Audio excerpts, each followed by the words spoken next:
Kami ajak Anda ke Sumatera Barat. Untuk kali kelima, banjir bandang susulan kembali menerjang Maninjau, Kecamatan Tanjung Raya, Kabupaten Agam. Ini visual udara yang menggambarkan kondisi longsoran yang memicu terulangnya banjir bandang di Agam, Sumatera Barat. Titik awal longsor terjadi dari Kelok 28 pada jalur Jalan Kelok 44 Maninjau. Longsoran memicu meluapnya Sungai Muaro Pisang. Material lumpur dan batu menghantam jorong Pasar Nagari Maninjau, Kecamatan Tanjung Raya.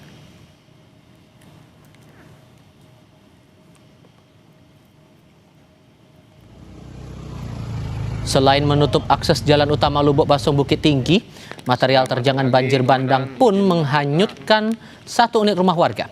Tidak ada korban jiwa dalam peristiwa ini karena seluruh warga di area ini sudah dievakuasi sejak banjir bandang pertama. Saat ini personel gabungan sudah melakukan proses pembersihan material banjir bandang. Kita bilang, ini air sudah turun lagi kan, udah sampai gini. Udah sampai air di bawah. Terjadi lagi luapan air Muaro Pisang. Mulai dari Kelok 28 menuju Nagari Maninjau. Luapan ini terjadi pada pukul 20.30. Banyaknya lumpur, batuan dan kayu-kayu yang sampai mengakibatkan satu rumah terbawa arus.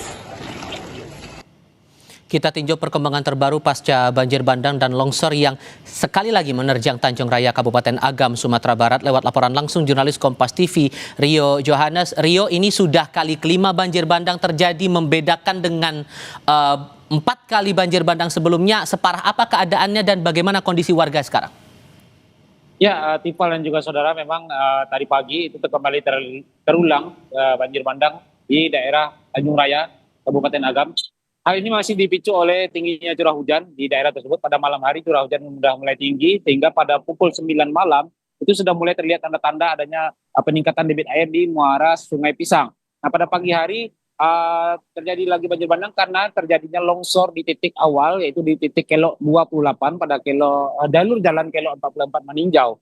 Dan memang pada peristiwa kelima ini, kali kelima terjadinya banjir bandang ini, tidak ada korban jiwa karena sebelumnya itu warga sudah diungsikan dan saat ini masih bertahan di pengungsian di beberapa titik pengungsian, ada yang di masjid dan ada yang di bangunan sekolah. Dan untuk kejadiannya pada hari ini kembali ada satu unit rumah warga yang hanyut terbawa banjir bandang dan puluhan rumah lainnya itu terbenam lumpur dengan ketinggian hingga mencapai 60 cm. Dan pada siang tadi itu pembersihan sudah mulai dilakukan oleh tim gabungan yang sebelumnya memang sudah berada di sana. Dan untuk mempercepat proses pembersihan, ini diturunkan ada 2 unit alat berat yang disiagakan di sana. Satu melakukan proses normalisasi aliran sungai, dan satu lagi membantu membersihkan jalur jalan yang menghubungkan antara Lubuk Basong dengan Kota Bukit Tinggi. Nah, saat ini memang jalur sudah bisa dilalui tapi dengan sistem buka tutup. Demikian. Lalu sejauh mana otoritas Pemda menindaklanjuti ini dan adakah antisipasi yang perlu dibaca juga oleh warga setempat soal cuaca mungkin dan potensi terjadi banjir bandang dan longsor susulan? Sejauh mana itu bisa disampaikan dari Pemda kepada warga?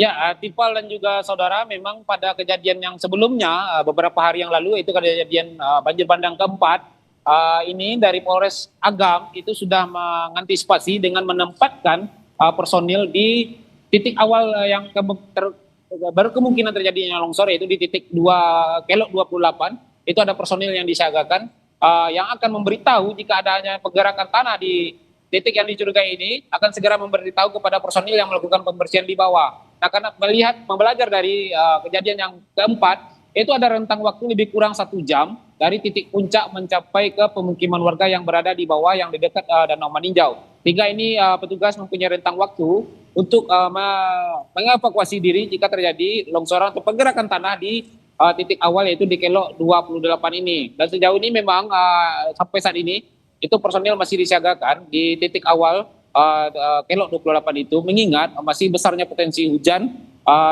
yang melanda kawasan Danau Maninjau yang cenderung terjadi pada sore hari dan malam hari. Demikian, Tifal. Dan ini kan semangat pemerintah sekarang adalah proses pemulihan, terutama untuk hunian tetap atau hunian sementara. Membaca masih ada peristiwa banjir bandang seperti ini, apakah Pemda mempertimbangkan untuk area itu dilarang ada penghuni, dilarang ada warga yang tinggal di situ, atau ada hal lain yang dibaca di sini? Ya, untuk daerah Jorong Pasah, ini adalah Jorong Pasah, jorong yang daerah yang paling terparah terdampak dari banjir bandang yang meluapnya Sungai Muaro Pisang. Ini sampai saat ini memang warga belum diperbolehkan untuk kembali ke rumah mereka. Tapi memang pada siang hari, pagi dan siang hari memang ada beberapa warga yang kembali untuk melakukan pembersihan secara mandiri atau menyelamatkan barang-barang mereka yang masih bisa diselamatkan dari terjangan material banjir bandang.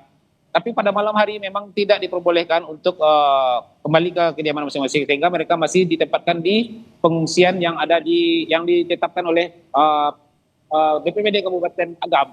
Dan untuk